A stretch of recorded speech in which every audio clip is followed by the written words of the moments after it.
these mechanisms are to track the access logging. It means whenever the user logs in and whenever what the messages he got and he able to log on or not. And if you want to track his actions, for a particular user, okay, you are not familiar or you have some question about the accesses this particular user has and you want to track what he is trying to do. Okay, so as a DBA, as an application DBA, you are responsible for securing the objects, so you can do any detection on the user IDs. So to do the detection, you have the access logging facility. If you have any user ID or if you have any object very much secured and if anyone is trying to access this particular object, you want to know that. For example, you have a payroll table which is very much confidential and only 2 or 3 users have access, but you have a doubt that many users are trying to access this unnecessarily, maybe accidentally sometimes, or maybe intentionally they are trying to hit this payroll table somehow to get the information out of it. So as a DBA, what you do, you have to track those events whenever any unauthorized users of this payroll table are trying to access, and if this access is very much regular and the frequency is very high and daily basis they are trying to access even though they don't have the access, or they are trying to do, or they are trying to hack this database, then you have to have sufficient information about it. To get that, we have the facility called access logging. And this one, the query logging. This query logging is to track the resource utilization of particular queries on the database objects. You can say the performance. It tracks the performance of the SQLs executed, and by seeing that audit result set, you can identify which user or which SQL and in which session it has occupied the peak resources and the CPUs, the impact of the CPUs, the skewness of the IO, skewness of the CPU, all those factors you can identify, which are tracked with this DBQL logging facility. Okay. So after identify, what you do, you may reach those users and you ask them to optimize their SQLs, which is taking very high CPU impact, or the skewness of the IO or skewness of the CPU is very much high. So you can ask them to change their indexes or to change their joins or to break the queries into multiple queries and execute it. Like that, we'll track all this information and you regularly see this audit report and you sort this based on the CPU impact or maybe IO skew, whatever factors it is, and you identify those SQLs which are not within the thresholds of the performance or the guidelines given by the clients or the architects, and you will approach those users and help them to optimize their SQLs so that your server is not hit with the bad queries. So these are two different facilities you can have. So first one, the access logging mechanism. How do we set up this access logging mechanism? First of all, we have to execute the database initialization programs, which we know in the first session of DBA, I think, right? Second session of DBA, when I was explaining you the views, the data dictionary views. I told you we have the data initialization program called DIP. So within the DIP, the sub functionality, the sub program is called as DIP ACC. So we have to run this DIP ACC either through the command windows, the command consoles of DBS, okay, or through BTQ or through Unix shell script. There are several ways of execution of this. You can execute this program DIP ACC to install the DBC access log rule macro. So this is the macro this to be installed by executing the DIP ACC script at the time of configuration again. Okay, so this all this setup would happen at the time of configurations. Okay. And then they would restart the database to activate the code, the dbc.access log rules, and generally they create a separate user called as secured admin. Okay, we call them in some organizations, we call them as risk DBS, okay, who are formed as a team, and their responsibility is only monitoring and setting up the rules to track the access. Okay, they're called as risk DBS.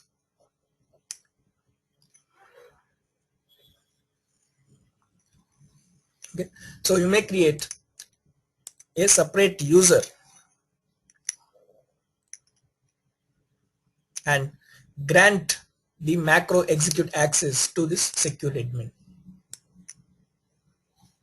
Grant execute on dbc.access log rule to secure admin, and the dbc logon rule which we have seen in the earlier process, the logon rule. So these two macros are used for access logging.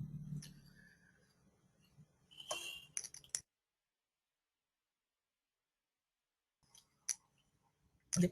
So once we have this user ID with all necessary accesses required to set up the access rules, now we can start defining the rules. See a sample rule here.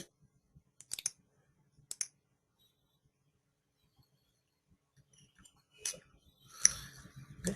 Begin logging with the text, okay, with the text message on each attempt of all the users on the macro dbc logon rules. Okay, so this is an object which I want to track, and if this macro is accessed by any user and n number of times, every time I want to log this information. This is the meaning of the rule, and you can give more objects also which are to be logged, or you may log that only denials. Okay, so this logs all the attempts, even it is successful or not successful. But you can define or filter the rules like this: begin logging denials with the text on each attempt of all the users on user DBC, the whole DBC. So whoever wanted to access the DBC, and once they get the unauthorized message, the error message, okay, you don't have access on this particular object, so those events are logged in access log table. Okay. So whenever you define these rules are inserted in the data dictionary tables, and that information you can access through the view called dbc.access-log rules v.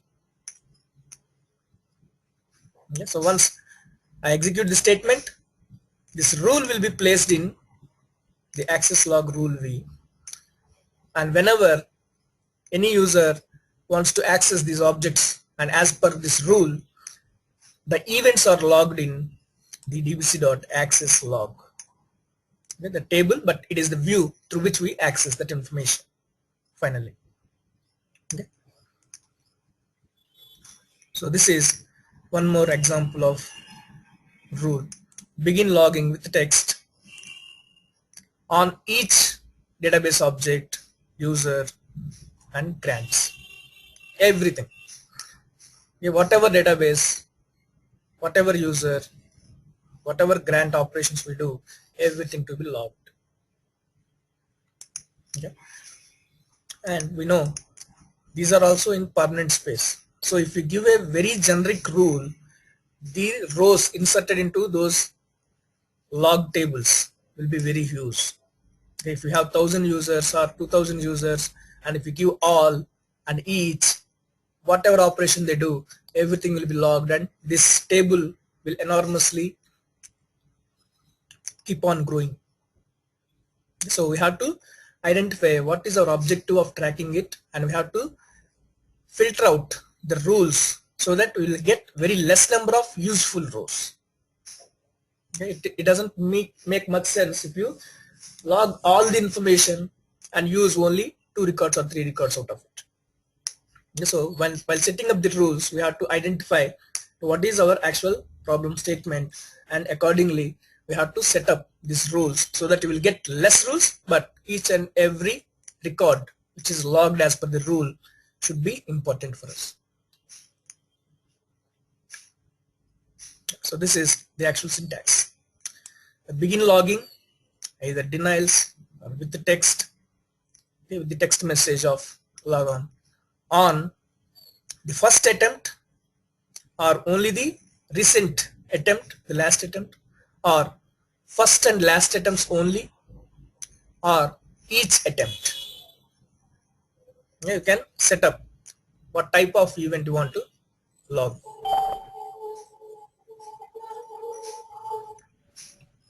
And then continuation of all the users, or only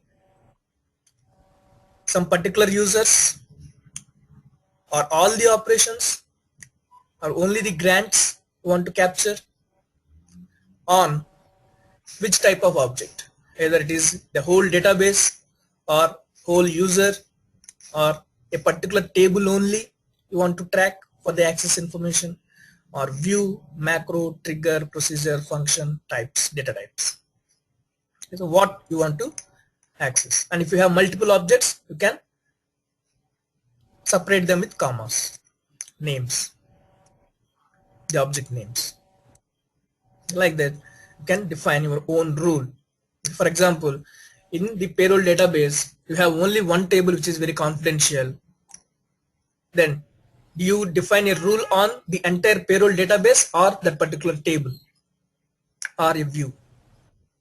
It is better you give the rule on the table or a view, so that the accesses, okay, which made on the table will be less, and whenever it got denied you want to capture, then just use the denials. Okay, so begin logging denials on each attempt of all the users on the payroll table. Like that, you can define a rule, so all the accesses of the users who try to log on this table and they got denial message, that particular event is logged in your access log table. Then at each weekend, or maybe at each day, when you audit that report, you will identify, okay, who is the user who tried to log on. So first date is okay, and you observe the same user trying to log on every day, maybe 3 to 4 times. Then what is the potential risk we have? So he is hardly trying for it, and somehow he will try to break some passwords of the users and he may get access on it. Okay, so we will closely observe that particular user, and we may escalate it to the application managers so that they can check with the users why they are trying to log on to that particular confidential databases or tables.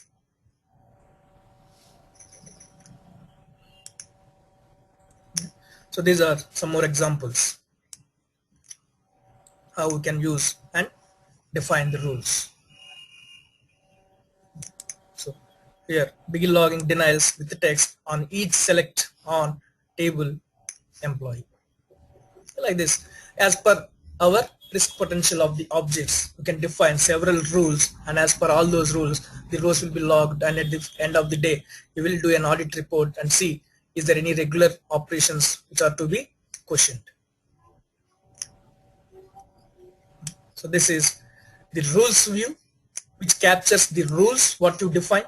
So these are the columns.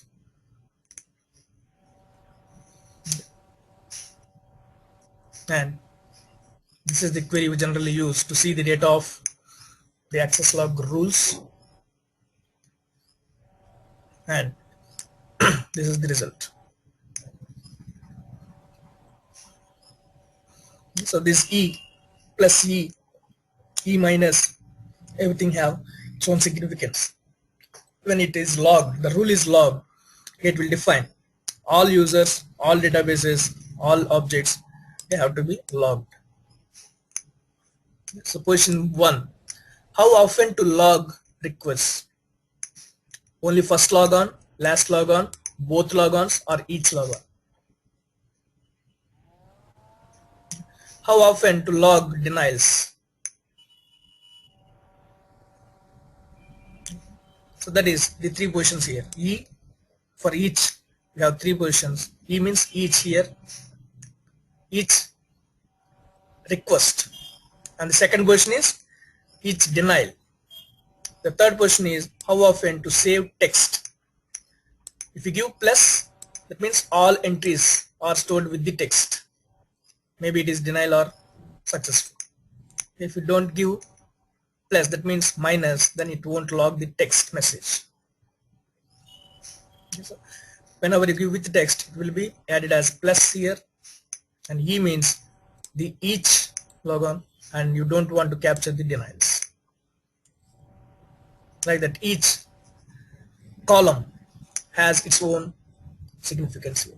CTB, the create table. So whenever you want to capture the create table access on a particular database, the CTB will be populated with the rule here, E D plus or something, or E B plus, whatever rule you define. E means each, B means both, and second position represents the denials. The first position represents the request, and the third position request with the text or not. So these are the columns, and this is the pattern, the 3-digit code which can give us the information about what is the rule about to log the access issues. So this is the access log view. Earlier we have seen the rules. The rules are entered only once when you define the rule, and when this rule is active, as per the rule, the events are to be logged in the access log. Just the rules keyword is different in between these two. Here it is ACC log rules, here it is access log. So once we define the rule, as per the rule, whatever events happen, the actual events, all those events are logged here.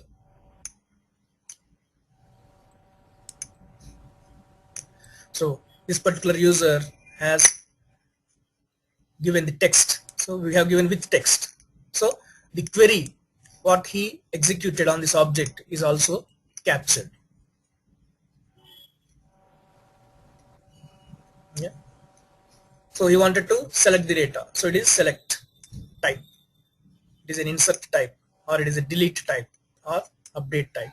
So access type, the username, at what time he did this event, yeah, and what is the frequency. It is each or first or last access of this user, and then is it granted or denied. If the select is denied, it is D. If this insert is successful, then it is grant. And the text what he used to access those objects. Okay, you identify each day this report and see, is it really accidental or you wanted to break it. If you see this select operation regularly and which is denied, where he don't have access and he is not asking for access, then it is a potential risk of security about this object. And as this log is keep on growing, okay, you may have a threshold of maintaining this log for 30 days or 60 days. Okay? And after 30 days or 60 days, you do your analysis and you will take corresponding actions. And after you take actions, you no need to have those rules still exist in this rules tables or log tables. Right? So you can delete them. How you can delete them? Delete from the dbc dot delete access log, which is the view. The delete access log is a view within which it defaultly has a condition of deleting 30 days of old data. Whatever data which is logged 30 days